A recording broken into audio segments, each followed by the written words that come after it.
శివుడు ఎంత ప్రొటెక్టివ్ అంటే, నీకు ఎవడో ఒక శత్రువు ఉన్నాడు, వాడు నిన్ను చూసి ఓరవలేకపోతున్నాడు, ఎప్పుడు నీకేదో హాని జరగాలి చెయ్యాలి అని చూస్తున్నాడు. నువ్వేమో రోజు శంకరుని పూజిస్తావు. శివుడు ఏమంటాడు తెలుసా అప్పుడు?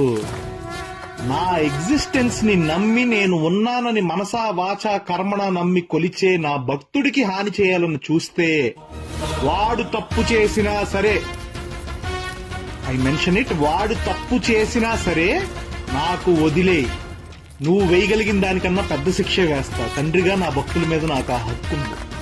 అలా కాదని నువ్వు వాడికి హాని చేయాలని చూస్తే ఏదో ఒక రూపంలో వస్తా, ఖచ్చితంగా నిన్ను చంపేస్తా. ఆ చంపడం కూడా అలా ఇలా కాదు, మళ్ళీ ఇంకో జన్మెత్తాలి అన్నప్పుడు నీ ఒంట్లో ఆఖరి రక్తపు కణం కూడా బెదిరి చచ్చేలా చంపుతా అంటాడు శంకరుడు.